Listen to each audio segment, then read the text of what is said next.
तो सबसे पहले तो आप लोग इस केक को देखिए और बताइए कि आप लोगों को ये केक डिज़ाइन कैसा लग रहा है। तो बिना किसी मोल्ड के आप लोग भी इतना सुंदर सा केक बना के रेडी कर सकते हो। तो ये कैसे बनाना है ये जानने के लिए वीडियो को पूरा एंड तक ज़रूर देखना। So hello everyone and welcome back to the SSDN cake creations. तो केक तो आपने देख ही लिया कि हम मिक्की माउस का फेस बनाने वाले हैं। तो इसके लिए यहाँ पे मैंने ना अभी 1.5 कप प्रीमिक्स का यूज़ किया है। केक ना मैं बना रही हूँ 1 kg में ये केक बन के रेडी होगा। एक्चुअली पहले मैंने केक का साइज़ नहीं सोचा था क्योंकि कस्टमर ने बोला था कि जितना कम से कम में हो सके ना आप उसको उतना छोटा ही बनाना। तो 1/2 kg में तो पॉसिबल नहीं है मिक्की माउस का प्रॉपर शेप देना। तो इसलिए पहले मैंने 1.5 कप प्रीमिक्स का यूज़ किया। चॉकलेट फ्लेवर में मुझे ये केक बनाना था। तो प्रीमिक्स में मैंने थोड़ा थोड़ा करके पानी ऐड किया और इसका एक स्मूथ सा बैटर बना लिया और लास्ट में हम इसमें ऑयल ऐड करेंगे। तो यहाँ पे ना हमें कंटिन्यूसली अच्छे से मिक्स करना है बैटर को। तो यहाँ पे हमारा रिबन कंसिस्टेंसी का बैटर बन के रेडी हो जाएगा। और ये ना केक जो मैं बना रही थी ये मेरे घर पे ही जाने वाला था, मतलब भाभी ने ही ऑर्डर किया था अपने बेटे के बर्थडे के लिए। पहले भी वो मुझसे मिक्की माउस थीम पर केक बनवा चुकी हैं, सेम मिक्की माउस का फेस ही मैंने बनाया था और इस बार भी उन्होंने मुझसे सेम केक बनाने के लिए ही बोला, बस कलर कॉम्बिनेशन थोड़ा सा चेंज था। तो यहाँ पे मैंने एक 6 इंच वाला केक टिन का यूज़ किया और 2 इस तरीके से मैंने घर की कटोरियाँ ली हैं। मैं आपको दिखा रही हूँ कि किस तरीके से इसका शेप हम बनाने वाले हैं। तो कोई प्रॉपर ऐसा मोल्ड तो नहीं आता है मिक्की माउस के लिए, तो इसी तरीके से आपको बनाना पड़ेगा जुगाड़ करके। तो यहाँ पे मैंने केक बैटर में थोड़ा सा ऑयल डाल दिया है और जो हमने केक टिन लिए हैं उसमें भी ऑयल लगा दिया और जो कटोरी में हम बेक करने वाले हैं उसको भी मैंने अच्छे से ऑयल से ग्रीसिंग कर दी है। और अब बटर पेपर वगैरह का मैं यूज़ नहीं करती हूँ, सिर्फ अच्छे से केक टिन को ऑयल से ग्रीस करके मैं बैटर डाल देती हूँ तो वो ईज़िली डीमोल्ड हो जाता है। तो ऑयल डाल के मैंने बैटर को पहले अच्छे से मिक्स किया और ये हमारा रिबन कंसिस्टेंसी का परफेक्ट बैटर बन के रेडी हो गया है। और सबसे पहले मैंने इसे 6 इंच वाले केक टिन में ट्रांसफ़र किया और उसके बाद मैंने इसे दोनों कटोरियों में डाला ना, तो मुझे बैटर काफ़ी कम लग रहा था क्योंकि हम इससे 3 लेयर करने वाले हैं। जो हमने बड़ा 6 इंच वाला केक बनाएंगे उसकी हम 3 लेयर्स करेंगे, तो जो हम कटोरी में बनाएंगे उसकी भी हमें 3 लेयर्स करनी पड़ेंगी, तभी केक की हाइट एकदम परफेक्ट आएगी और केक एकदम बैलेंस दिखेगा। तो इसलिए फिर से मैंने आधा कप के जितना और प्रीमिक्स लिया और उससे फिर से मैंने बैटर बना के रेडी किया। तो टोटल यहाँ पे हमारा 2 कप प्रीमिक्स यूज़ हो गया, यानी हमारा जो केक का वेट है वो 1 kg बनेगा। और साथ में ना मैं इसमें ट्रफल भी यूज़ करने वाली हूँ, तो 1 kg से ज़्यादा ही इसका वेट जाने वाला है। बट केक जो है मेरे घर पे ही जा रहा था तो मुझे ऐसा कुछ पेमेंट का प्रॉब्लम था नहीं, उन्हें बोला था आप अपने अकॉर्डिंग बना देना जैसे भी वो बन जाए। और चॉकलेट केक ना राइस थोड़ा सा कम होता है वेनिला प्रीमिक्स के कंपैरिजन में, तो इसलिए ना ये वाला बैटर हमें थोड़ा सा एक्स्ट्रा ही लेकर चलना पड़ता है। अगर मैं 1 कप का बैटर को मैं 6 इंच के केक टिन में डालूँ ना तो वो पूरा फुल हो जाता है केक बेक होने के बाद। बट यहाँ पे मैंने 1.5 कप प्रीमिक्स डाला है 6 इंच वाले केक टिन में, तब जाके वो एक प्रॉपर उसकी हाइट आएगी, वो पूरा ऊपर तक केक बनने के बाद बनेगा।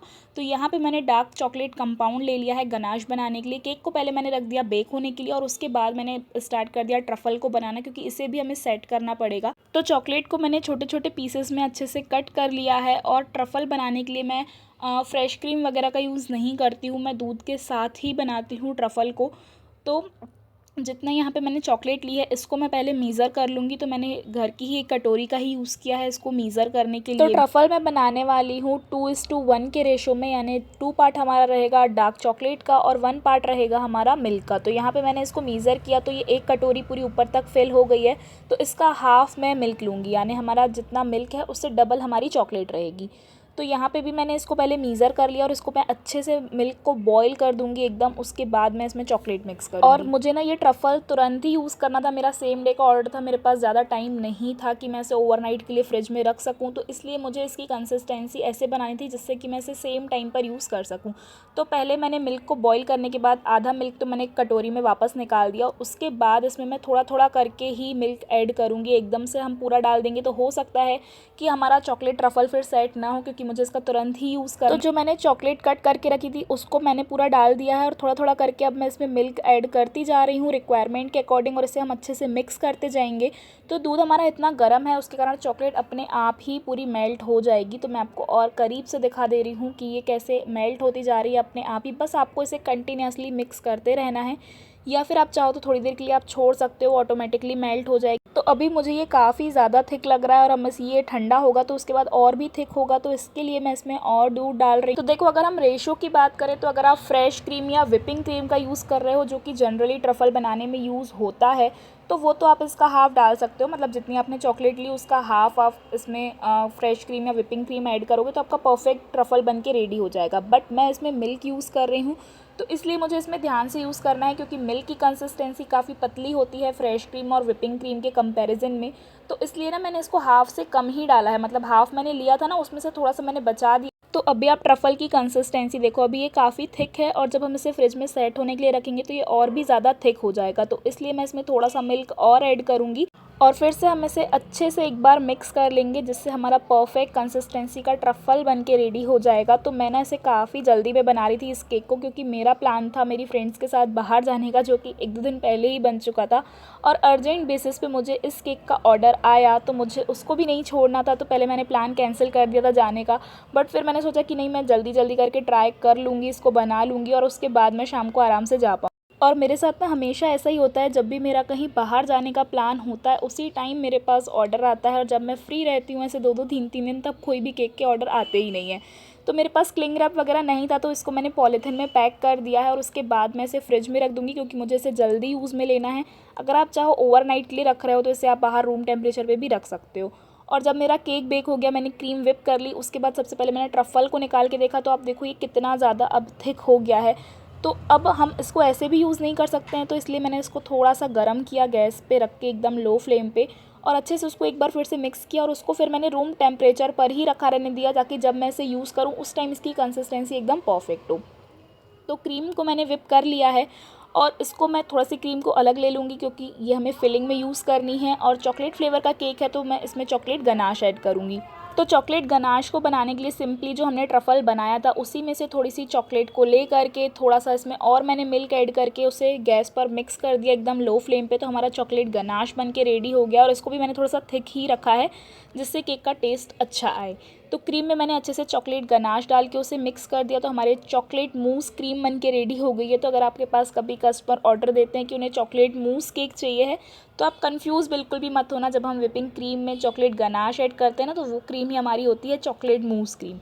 तो यहाँ पे जो हमारा बड़ा वाला केक था 6 इंच वाला, उसको पहले मैं 3 इक्वल लेयर्स में कट कर लूँगी, और इसके बाद जो हमने 2 छोटे छोटे से केक बेक किए थे क्यूट से, उसको भी हम 3-3 लेयर्स में ही कट कर लेंगे। तो यहाँ पे मेरे केक की तीनों लेयर्स अच्छे से कट हो गई हैं, और अब आप देखो कि हाफ़ kg जब मैंने इसको 6 इंच वाले केक टिन में बेक किया 1.5 कप प्रीमिक्स को, तब जाके इसकी 3 पतली पतली सी लेयर्स कट हो पाई हैं। इसलिए चॉकलेट केक का प्राइस भी थोड़ा सा हाई रहता है नॉर्मल पाइनएप्पल या दूसरे केक के कंपैरिजन में, क्योंकि इसको बनाने के लिए प्रीमिक्स भी ज़्यादा यूज़ होता है, प्लस चॉकलेट जो इसमें यूज़ होती है ना, उसका प्राइस भी अब काफ़ी ज़्यादा इंक्रीज़ हो गया है। तो इसके बाद जो हमारे छोटे छोटे से केक्स थे उसको भी मैंने कट कर लिया 3-3 लेयर्स में, तो टोटल हमारे पास 9 केक की लेयर्स बन के रेडी हो जाएंगी। और आपने केक को स्टार्टिंग में देखा ही था, अगर मैं उससे छोटा केक यूज़ करती, यानी 6 इंच से मैं अगर छोटा केक टिन यूज़ करती ना, तो प्रॉब्लम क्या होती है, उसका फेस प्रॉपर समझ में ही नहीं आता, और इसलिए ये पॉसिबल नहीं है इसको हाफ़ kg में बनाना। आप चाहो तो बना तो सकते हो, बट उसका शेप उतना प्रॉपर आएगा नहीं। ये आप कस्टमर से पहले ही क्लियर कर लेना, अगर आपको ऑर्डर देते हैं कस्टमर हाफ़ kg में मिक्की माउस के फेस वाला अगर केक उनको चाहिए है तो। अब हमारे केक की लेयरिंग हो गई है, और इसकी सोकिंग के लिए मैंने नॉर्मल पानी का ही यूज़ किया है, क्योंकि चॉकलेट फ्लेवर में केक है ये, तो कोई क्रश वगैरह तो इसके लिए है नहीं। तो केक बोर्ड पे पहले मैंने अच्छे से क्रीम को अप्लाई कर लिया, और इसको ना मैं डायरेक्ट केक बोर्ड पर ही बना रही हूँ, क्योंकि इस केक के साथ हमें मिक्की माउस के ईयर्स भी अटैच करने हैं। तो अगर आप इसे डायरेक्ट टर्न टेबल पे बनाओगे तो उसके बाद उठा के आपको इसे केक बोर्ड में शिफ्ट करने में काफ़ी ज़्यादा प्रॉब्लम आएगी। तो इसलिए आप इस टाइप के केक को ना डायरेक्ट केक बोर्ड पर ही बनाना। तो यहाँ पे पहले मैंने इसका फेस अरेंज कर लिया है। मिक्की माउस का जो बड़ा वाला केक है वो इसका फेस बनने वाला है, और जो हमने 2 छोटे छोटे केक बेक किए थे उससे हम इसके ईयर्स बनाने वाले हैं। और अगर आपके पास कोई इस तरीके की कटोरी नहीं है प्लेन, तो आप कुछ कपकेक मोल्ड वगैरह का भी यूज़ कर सकते हो। वो थोड़े से छोटे साइज़ में रहते हैं, वैसे मैं भी वही यूज़ करने वाली थी, बट उसका साइज़ मुझे थोड़ा सा छोटा लग रहा था, तो इसलिए फिर मैंने कटोरी का यूज़ किया। बट अगर आप छोटे साइज़ में केक बनाते हो हाफ़ kg में, अगर आपको पूरा केक बनाना है ना, तो फिर आप कपकेक वाले मोल्ड का यूज़ कर सकते हो, अगर आपके पास कोई इतनी छोटी साइज़ में कटोरी प्लेन नहीं है तो यहाँ पे पहले मैंने अच्छे से केक की सोकिंग कर ली नॉर्मल पानी के साथ, और उसके बाद इस पर मैंने अप्लाई कर दी है चॉकलेट मूस क्रीम, और फिर हम इसमें डाल देंगे चॉकलेट गनाश जो हमने बना के रखा था। तो अभी आप ध्यान देना, मैं जो उस पे मेन फोकस कर रही हूँ ना, उसके साइड वॉल पे कर रही हूँ, ताकि उसका जो शेप है मिक्की माउस का जो फेस है ना, उसका शेप एकदम मेंटेन रहे। नहीं तो अगर आप बस क्रीम और क्रश लगाते जाओगे, आगे बढ़ते जाओगे ना, तो फिर आपको वो उसका शेप प्रॉपर मेंटेन करने में प्रॉब्लम आएगी। आपको समझ में ही नहीं आएगा कि हमें कहाँ से इसमें फिनिशिंग देनी है, कहाँ से पे इसके ईयर्स हैं, कहाँ पे क्या है। तो इसलिए आप तुरंत के तुरंत ही इसके साइड वॉल की क्रम कोटिंग करते जाओ और उसका एक प्रॉपर शेप देते जाओ, ताकि आपको बाद में कोई ज़्यादा प्रॉब्लम ना आए। तो यहाँ पे फर्स्ट लेयर पे अच्छे से मैंने चोको चिप्स डाल दी, चॉकलेट गनाश डाल दिया। उसके बाद मैंने इस पर सेकेंड लेयर को अप्लाई कर दिया और सेम पहले मैंने उसकी साइड वॉल को सील किया और उसके बाद मैंने इसकी सोकिंग की है। और फिर से हम इसमें चॉकलेट मूस क्रीम को अप्लाई कर देंगे। तो क्रीम की लेयर भी ना आपको प्रॉपर अप्लाई करनी है। जितना आपने बड़े वाले केक पर क्रीम की लेयर लगाई है, उतना ही आपको छोटे वाले जो इसके हमने ईयर्स बनाए हैं उस पर भी अप्लाई करनी है, ताकि केक लेवल पर रहे, ऐसे ऊपर नीचे ना दिखे वो बनने के बाद। और जो हमने इसके ईयर्स बनाए थे ना, उसकी जो हमने लेयर्स कट की थी वो थोड़ी सी पतली पतली कट हुई थी, तो इसलिए मैंने वहाँ पे ज़्यादा क्रीम का यूज़ किया, जिससे केक का शेक एकदम परफेक्ट दिखे। ऐसा ना हो कि वो कहीं से बहुत ज़्यादा ऊपर दिख रहा है और उसके ईयर्स बहुत ज़्यादा नीचे दिख रहे हैं। तो इसलिए आपको क्रीम के साथ उसको मेंटेन करते जाना है, जहाँ पर भी आपको केक ऊपर नीचे लग रहा है तो, और उसको लेवल पर करते जाना है। तो इसकी थर्ड लेयर को अप्लाई करने के बाद फिर से पहले मैंने इसकी साइड वॉल को अच्छे से सील कर दिया, ताकि उसका प्रॉपर शेप मेंटेन रहे। और उसके बाद फिर से इसकी सोकिंग करके थोड़ी सी क्रीम के साथ हम इसको क्रम कोट करके रख देंगे फ्रिज में सेट होने के लिए। और इसी दिन ना मेरे पास एक और केक का ऑर्डर था, तो जब तक ये केक सेट हो रहा था मैंने उस केक पर काम किया और फटाफट करके मैंने अपना काम पूरा कंप्लीट किया। तो अभी आप देखोगे कि क्रम कोटिंग के टाइम ना मैं इसके शेप पर मेन फोकस कर रही हूँ, जिससे मुझे पता लग सके कि कहीं से शेप ऐसे ऊपर नीचे अनबैलेंस तो नहीं हो रहा है, वो प्रॉपर एकदम फिनिश्ड दिख रहा है या नहीं। और उसके बाद केक बोर्ड को मैंने अच्छे से क्लीन करके रख दिया ऐसे फ्रिज में सेट होने के। तो कस्टमर ने ना मुझे उनके बेटे की जो बर्थडे ड्रेस थी उसका मुझे फ़ोटो भेजा था कि उन्हें इस टाइप का कलर चाहिए केक पर। तो वो ना ब्लू में भी नहीं था और ग्रीन में भी नहीं था, थोड़ा सा ब्लू और ग्रीन का वो मिक्स टाइप का पीकॉक ग्रीन टाइप का वो कलर था। तो इसलिए मैंने इसमें थोड़ा सा ब्लू कलर मिक्स किया और हल्का सा मैंने उसमें ग्रीन फूड कलर डाल के अच्छे से मिक्स कर दिया। थोड़ा सा मुझसे कलर एक्स्ट्रा गिर गया था तो उसको मैंने रिमूव कर दिया, क्योंकि बहुत ज़्यादा अगर हम कलर यूज़ करेंगे तो कलर भी क्रीम का काफ़ी डार्क हो जाएगा और वो खाने में कड़वी लग सकती है। तो इसलिए मैं प्रेफर यही करती हूँ कि मैं कम से कम कलर का यूज़ करूँ क्रीम में। तो हमें जो कलर चाहिए था परफेक्ट वो कलर में क्रीम बन के रेडी हो गई है। और आज की वीडियो थोड़ी सी लंबी है आई नो, बट आप लोग इसे पूरा एंड तक ज़रूर देखना, क्योंकि ना काफ़ी सारी आपको इसमें हेल्पफुल इन्फॉर्मेशन मिलने वाली है। और मैं बहुत ट्राई कर रही थी कि इसको छोटा हर वीडियो में मैं यही ट्राई करती हूँ कि जितना कम हो सके मैं उसको उतनी कम मिनट का ही वो वीडियो बनाऊँ। बट किसी किसी केक में ऐसा हो जाता है कि बहुत सारी डिटेलिंग होती है और इसलिए वीडियो की लेंथ थोड़ी सी बढ़ जाती है। और ये वीडियो को 1 मिनट में कवर कर पाना भी पॉसिबल नहीं है। अगर मैं इसको शॉर्ट्स में शेयर करूँ तो आप लोगों को कुछ समझ में ही नहीं आएगा। तो इसलिए जिनको डिटेल में देखना हो, समझना हो, जो लोग अपना न्यू बिज़नेस स्टार्ट करना चाहते हैं या फिर जिन्होंने अभी अभी न्यू बिज़नेस स्टार्ट किया है अपना होम बेकिंग का और उन्हें थोड़ी सी प्रॉब्लम आती है केक को बनाने से रिलेटेड, तो उनको हेल्प मिल सकती है इन वीडियो से। तो यहाँ पे जो मैंने क्रीम रेडी की थी लाइट ब्लू और ग्रीन कलर के मिक्सचर से, उसको मैंने एक पाइपिंग बैग में फिल करके केक की साइड वॉल पे अप्लाई कर दिया। और उसको पहले मैंने स्केल से अच्छे से फिनिशिंग दे दी और जो टॉप में क्रीम आ गई थी ना उसको मैंने सिंपली स्केल के साथ उसे अंदर की तरफ कर लिया है, क्योंकि उस पर हमें ऊपर पूरा फेस बनाना है और पूरा उस पर हमें नोज़ल वर्क ही करना है, तो इसलिए कोई फ़र्क नहीं पड़ने वाला है ऊपर से। और अभी यहाँ पे मैंने ले लिया है कॉम्ब स्क्रैपर और उसके साथ मैं इसकी अच्छे से फिनिशिंग। तो जो हमारा मिक्की माउस का शेप है उसे मेंटेन करते हुए ही हमें स्क्रैपर को चलाना है। और जो कस्टमर ने डिज़ाइन भेजी थी ना उसमें साइड में पूरा नोज़ल वर्क था, तो नोज़ल वर्क के साथ थोड़ा सा इजी तो हो जाता काम, बट बहुत ज़्यादा क्रीम का यूज़ होता है और फिर वो केक खाने में उतना अच्छा नहीं लगता है अगर ऊपर से उसमें इतनी ज़्यादा क्रीम हो तो इसलिए मैंने सोचा था कि मैं साइड वॉल को प्लेन ही रखूँगी।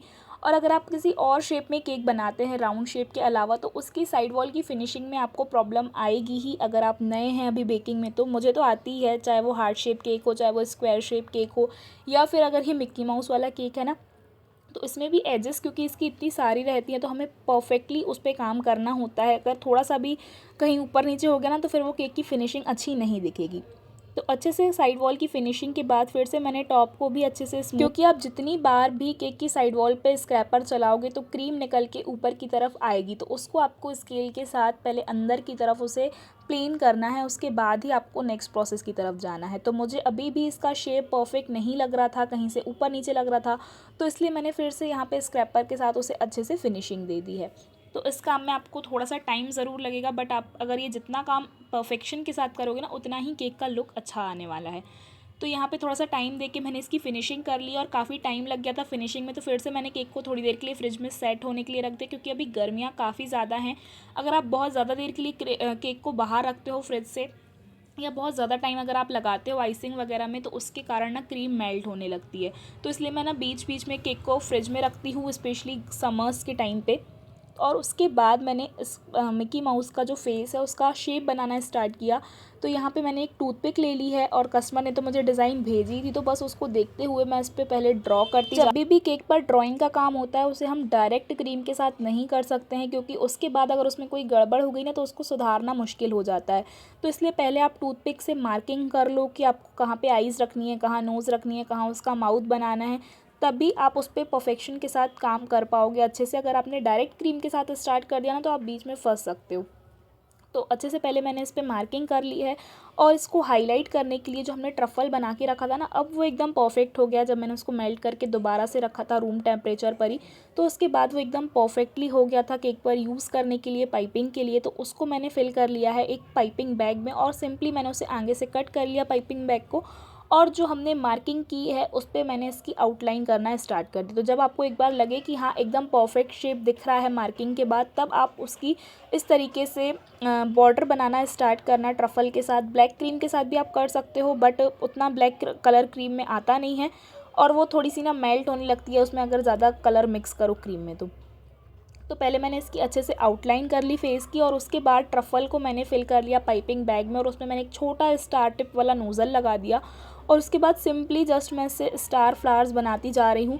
और ट्रफ़ल के साथ काम करना थोड़ा सा चैलेंजिंग है, वो ऊपर की तरफ उठ के आएगा बार बार, तो इसलिए ना मैं उसे एक फ्लावर बनाने के बाद तुरंत ही दूसरा बना रही हूँ, उसको ऊपर की तरफ नहीं उठा रही हूँ, नहीं तो वो बहुत ज़्यादा टाइम वेस्ट होगा, और ऊपर उसमें पीक्स भी बनती जाएंगी हमारे फ्लावर्स में, जो कि देखने में अच्छी नहीं लगेंगी। तो इसलिए मैं सिर्फ फ्लावर्स को कंटिन्यूटी में बना रही हूँ, एकदम छोटे छोटे से डॉट्स बना। तो मैंने क्या किया था, ट्रफ़ल को पूरा पाइपिंग बैग में मैंने फिल कर लिया था, तो हाथों की गर्मी से ट्रफ़ल ना मेल्ट होने लग गया, और अभी आप देखो जो इससे फ्लावर्स निकल रहे हैं ना, वो मेल्टेड वाले निकल रहे हैं। और साथ ही मेरे पास ट्रफ़ल भी ख़त्म हो गया था, तो केक को मैंने रख दिया पहले फ्रिज में सेट होने के लिए, जिससे जो ट्रफ़ल बीच में मेल्ट हुआ है ना, गर्मी वैसे ही इतनी ज़्यादा है कि वो सेट तो ऐसे होगा नहीं, तो इसलिए मैंने केक को फ्रिज में रखा सेट होने के लिए। और उसके बाद मैंने दूसरा ट्रफ़ल बनाया, और जब तक वो सेट हो रहा था तब तक मैंने इसकी आइस वगैरह बना के रेडी कर ली। और जो मैंने सेकेंड टाइम ट्रफ़ल बनाया ना, उसमें मैंने बहुत कम मिल्क डाला, क्योंकि मेरे पास टाइम बिल्कुल नहीं था, तुरंत के तुरंत मुझे इसे बनाना था।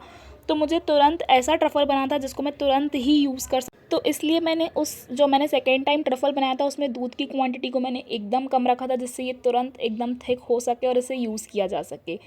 तो इसके बाद ना मैं बीच बीच में केक को फ्रिज में सेट होने के लिए भी रख रही थी, क्योंकि हमने इसमें ट्रफ़ल लगाया हुआ था जो कि थोड़ा बहुत मेल्ट हो रहा था, क्योंकि गर्मियाँ अभी काफ़ी ज़्यादा हैं।